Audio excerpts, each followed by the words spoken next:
है मैम, आपका भी बहुत बहुत शुक्रिया वक्त निकालने के लिए।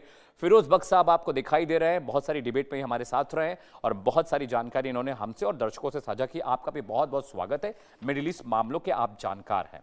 सबसे पहले फिरोज भाई मैं आपके पास आता हूं, क्योंकि इस्लाम से जुड़ा मसला है। स्ट्रेटेजिक और विदेशी मामलों में हम बाद में बात करेंगे।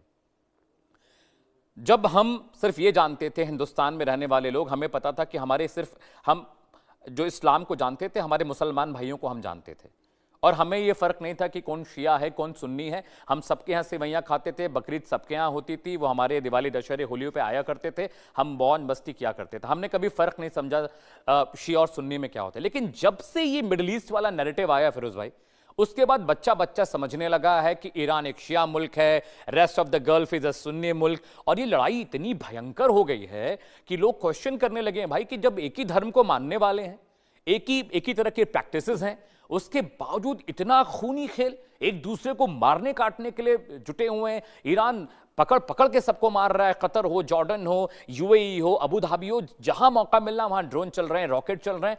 तो ये ऐसा लगता है कि मुसलमान एकदम बढ़ जाएगा कुछ वक्त में, और जो जिस इस कौम की सबसे बड़ी ताकत थी, इसकी एकता, वही खत्म होती दिख रही है। जी अमित भाई, बिल्कुल आपने सही फरमाया। और मैं पहले तो आपको सैल्यूट करना चाहूंगा कि जिस तरीके से आपने पूरा सिस्टम समझाया बहुत है, शुक्रिया, बहुत शिया शुक्रिया। और सुन्नी कब डिवाइड हुआ, क्या हुआ, ये बहुत अच्छी तरह से आपने रिसर्च करके सबको, अपने थैंक यू, सामाइन को, देखने वालों को समझा दिया। थैंक यू, ठीक है, थैंक ये बहुत अच्छी आपकी बात है। यू। अच्छा, अब मैं आऊंगा आपके सवाल के जवाब पे। आपने बहुत अच्छी बात एक कही, स्टेटमेंट, और मैं उससे इत्तेफाक रखता हूँ कि जब सभी इस्लाम को मानने वाले हैं, सभी का कुरान एक है, सभी prophet Muhammad peace be upon him आपको सील ऑफ द प्रॉफिट मानते हैं, अल्लाह को मानते हैं सुप्रीम अथॉरिटी, फिर ये काहे का फसाद काहे का है? This is very unfortunate. मैं आपको एक बात बताऊं, देखिए, मैं मिसाल के तौर पे मैं एक सुन्नी हूँ, मैं इसको नहीं मानता। मैं आजकल जो हमारे शिया भाई हैं ईरान में, जो जुल्म के खिलाफ लड़ रहे हैं, जो अमेरिका और इसराइल के जो हमला उन्होंने उनके ऊपर थोप दिया उसके खिलाफ लड़ रहे हैं, मैं बिल्कुल उनके साथ हूँ। और मैंने शुरू से ही, कभी भी अपने स्टूडेंट डेज से, या जहाँ मैं पढ़ता था, कभी भी मैंने शिया सुन्नी में कभी फर्क नहीं किया। राइट। क्यों? अल्लाह ने सबको, क्या शिया क्या सुन्नी क्या हिंदू मुसलमान, हम तो ये सोचते हैं कि ऊपर वाले ने, रचयिता ने, प्रॉफिट मोहम्मद का एक ही उनके, मतलब उनके प्रॉफिट हैं, उनके जो वो हैं, यानी क्या बोलते हैं आपको, सबसे बड़े जो नामलेवा हैं इस्लाम के, हम सब एक हैं।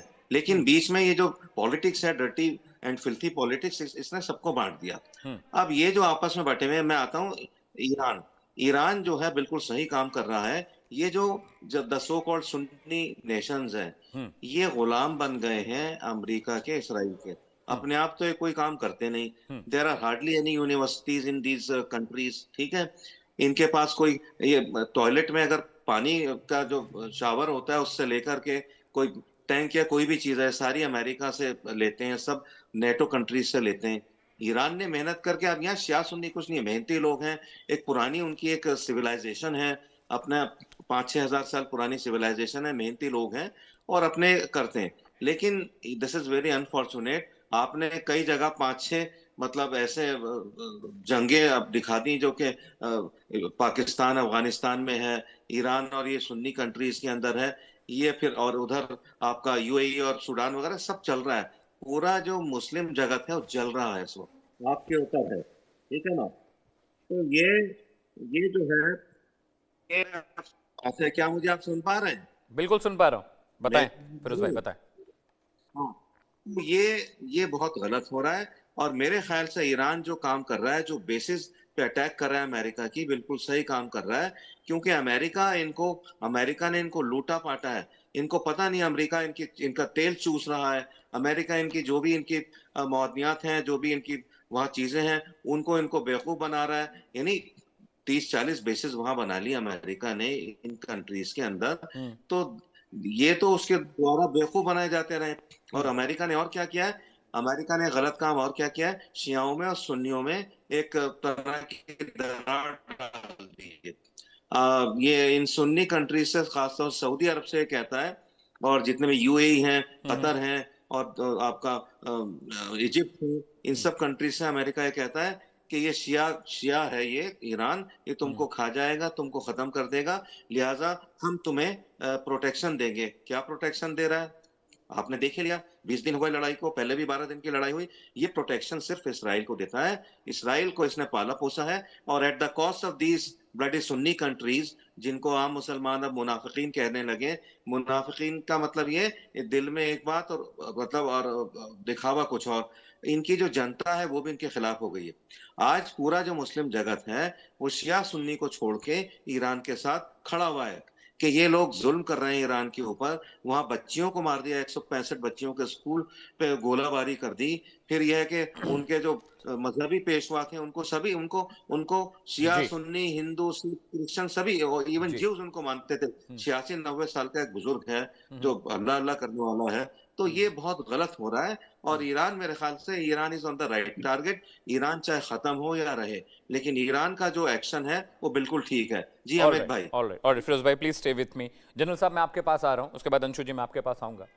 जनरल साहब अभी अभी जो सारा लिटरेचर जो मैं पढ़ रहा था पिछले 2 दिनों से, पूरी दुनिया में जो जंग चल रही है, और वो डिटेल मैंने बताने की समझाने की कोशिश की है सरल भाषा में अपने दर्शकों को, दिक्कत बहुत ज़्यादा बढ़ गई है। आप देखिए पूरा मिडिल ईस्ट काउंट कर लीजिए, वेस्टर्न हेमिस्फीयर वाला जो इलाका है वो पूरा देख लीजिए, इधर अफगानिस्तान पाकिस्तान लड़ रहे हैं, और ऐसा लगता है कि कोई कैटलिस्ट तो ज़रूर है बीच में। संजय सर, कोई कैटलिस्ट तो ज़रूर है, लेकिन कैटलिस्ट के अलावा मुझे लगता है इतनी समझ तो होनी चाहिए मुल्कों के अंदर के भी आप लड़ रहे हैं, और रमज़ान का महीना पूरा लड़ाई झगड़े में बीत गया। अफगानिस्तान में पूरा रमज़ान बर्बाद कर दिया, पूरी ईद बर्बाद कर दी, मिडिल ईस्ट की पूरी ईद और रमज़ान बर्बाद हो गई। खुशी का मौका था, लोग एक दूसरे के साथ शरीक होते थे, और एक अच्छा वक्त था ये रमज़ान। हम हिंदुओं के लिए भी, हम लोग भी बहुत प्रेस करते थे इस चीज़ को। हम लोग छोटे शहरों के हैं सर, तो हमारे यहाँ ईद और ये सब चीज़ें बहुत अच्छे से मनाई जाती हैं। लेकिन ये पूरा सिनेरियो पिछले 1.5 महीने से जनरल साहब इतना ख़राब हो गया है, और ऐसा लग रहा है कि मुसलमान का दुश्मन मर गया। स्ट्रैटेजिक लिहाज से आप बताइए, मिडिल ईस्ट की दुर्दशा जो हो रही है अभी, और कितनी दुर्दशा आप होती देख रहे हैं मिडिल ईस्ट की सर? बिल्कुल अमित जी, सबसे पहले तो मैं सऊदी में तो ईद आज है, तो ईद की वहाँ के लोगों के लिए मुबारकबाद, और बाकियों के लिए एडवांस मुबारकबाद देना चाहता हूँ। हैप्पी और टू यू दूसरी सर। बात, जो आप सही कह रहे हैं, सही फरमा रहे हैं कि जो इनका मुकद्दस महीना था रमजान का, इस महीने में देखिए किस प्रकार से एक तरह से खराब हो गया महीना। तकरीबन पूरे मध्य पूर्व का इलाका देखें, पाकिस्तान अफगानिस्तान देखें, इसके पीछे देखिए कारण क्या है। देखिए मेरे हिसाब से धर्म एक मेन कारण नहीं है। मुख्य कारण है यहाँ पर कहीं ना कहीं एक अपनी गद्दी, लालच या ताकत का मुजाहरा करना, और कहीं ना कहीं एक बड़ी पावर्स का गेम होना। एक तरफ से अमेरिका, जैसे कि फिरोज साहब फरमा रहे थे कि अमेरिका ने किस प्रकार से मध्य पूर्व के जो बाकी देश हैं उनके अंदर पूरी बेसिस बनाई हुई है। आज उनको अपनी सिक्योरिटी के पास, उनके पास अपनी सेना नहीं है ज्यादा कुछ, वो अमेरिका के ऊपर डिपेंडेंट है। आप देखिए सऊदी अरेबिया के साथ पिछले साल उन्होंने 142 बिलियन डॉलर की डील की, कतार के साथ 36 बिलियन डॉलर की डील की। पूरे अमेरिका और डिफेंस का सामान, फाइटर एयरक्राफ्ट, सब कुछ तो अमेरिका के है वहां पर उनके पास। तो वहां पे अमेरिका अपना सामान बेच रहा, और एक ईरान का खौफ बनाया हुआ है। और आज ईरान के ऊपर जो हमले हो रहे हैं उसको उन्होंने पहले से एक डर बना के कि यहाँ पर आपके सामान भेजे, और बीच बीच में कभी सऊदी और कतर का डर, आपस में इनकी जंग का बातचीत करते थे, कभी सऊदी और यूएई की जंग हो रही थी, बीच में यमन के लिए थोड़ा इनके बीच में छोटा मोटा झगड़ा हुआ था। तो देखा जाए तो इस समय में मेरे हिसाब से ज्यादा आजकल दुनिया में जहां भी जंग होती है वो इकोनॉमी या ताकत या वर्चस्व, इस बात की जंग होती है। धर्म या मजहब का इससे कहीं लेना देना नहीं होता है। धर्म या मजहब तो एक तरह से आड़ बन जाती है। आज चाहे पाकिस्तान में कौन किसके ऊपर फायर कर रहा है, वो तो सुन्नी सुन्नी से लड़ रहे हैं, वहां पे कौन सा शिया और सुन्नी हो रहा है। और चाहे वो बलूचिस्तान हो, खैबर पख्तूनख्वा या अफगानिस्तान हो।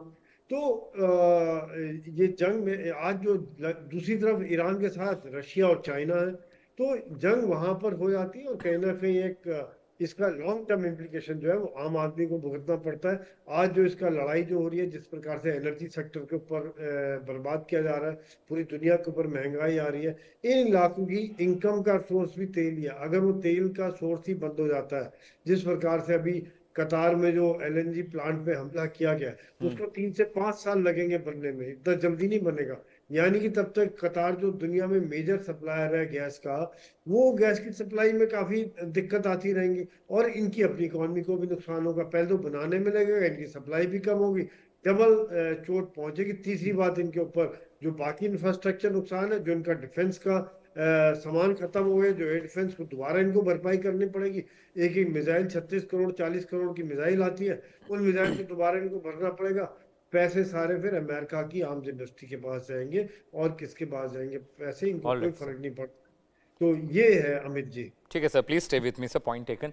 अंशु मैम, मैं आपके पास आ रहा हूँ। मेरे मेरे मेरे जहन में दो सवाल आपके लिए हैं। पहला तो ये मैम कि मिडिल ईस्ट में जो कुछ चल रहा है, इसका वर्ल्ड जियोपॉलिटिकल सिस्टम पर आप असर क्या देख रहे हैं? एकदम इम्पैक्ट, प्रिसाइज इम्पैक्ट बताइएगा मैम। दूसरा ये कि ईरान ने जिस तरीके से मिडिल ईस्ट कंट्रीज में अपने पड़ोसियों पर दागे हैं ड्रोन्स और रॉकेट और मिसाइल, ऐसा लगता है कि बिल्कुल अलहदा, बिल्कुल अलग पड़ जाएगा। मुझे लगता है ये जंग जब खत्म होगी, चाहे जब भी इस खित्ते में जंग खत्म हो, जंग खत्म होने के बाद मुझे लगता है मैम ईरान को बहुत ज्यादा संघर्ष करना पड़ेगा, क्योंकि आपको कोई मदद नहीं मिलने वाली है।